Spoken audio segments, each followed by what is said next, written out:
Hello class, good evening.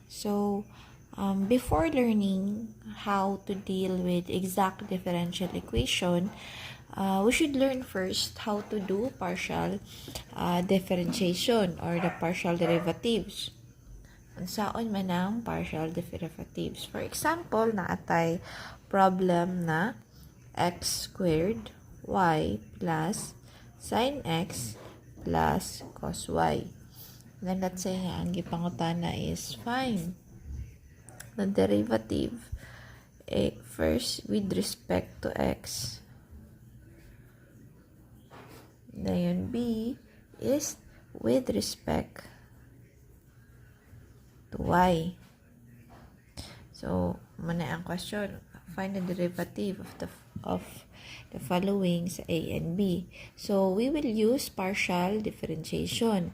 So, unsa man ang partial differentiation? Ang partial differentiation, we will assume na, for example, with respect to x, we will assume that any variable except from x kay constant. Same as well, pag may ngutang with respect to y, tanang variable except ni y kay constant. So, ang symbol ni partial differentiation is kani nga murag arte nga a or murag bulati nga a over x. So, is equal to x squared y plus sin x plus cos y. So, mauni ang symbol sa ato ang with respect to x, meaning if partial differentiation nato ang function na kani in respect sa x. So, tanan nga dili x kay constant. So, sa kanina problem, we have x squared y plus sin x plus cos y. So, tanang x tanang dili x kay constant. So, unsa may dili x ani nga tawag dito nga term, di ba, ang y. So, ang atong i-derive ra kay x. So, unsaon man na pag-derive si x squared? So, pag mo derive ka og kanang power rule, iyang constant tinaog nato 2. Then, copy ang variable. Dayon, ang iyang exponent may nasa nato 1. So, 2 minus 1 is x ra. Then, si y, pag i-derive na to si y, since we assume, since kani with respect to x, so tanang x kay, ay tanang dili x kay constant, so si y, assume na tong constant, then if we're going to derive this one, copy lang si y, so times y.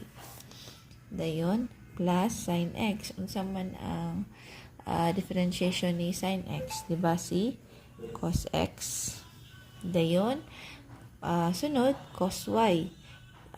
As what we have discussed, since this is with respect to x ang atong pag-derive, meaning si cos y kay dili man ni x, siya kay constant. So, plus 0. Therefore, ang differentiation aning a function with respect to x kay 2xy plus cos x sa atuang letter A.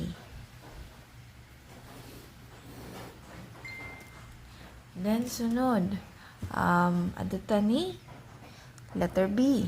Saan man ni? With respect to y. So, atong function ni y with respect to letter B. Okay, sa haka.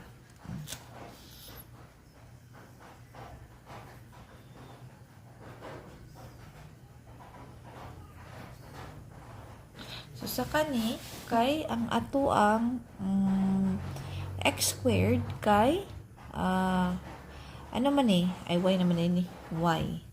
Kay x squared na to, mahimo na siya ang constant. I-assume na to siya nga constant. And if we're going to derive a constant, ato ra siyang i-copy, diba? So, i-copy rin na to sa x squared. Then, si y, pag i-derive na to si y, mo 1 lang. Plus sin x. Then, kani siya, since sin x man ni, meaning, ato lang ni i-0.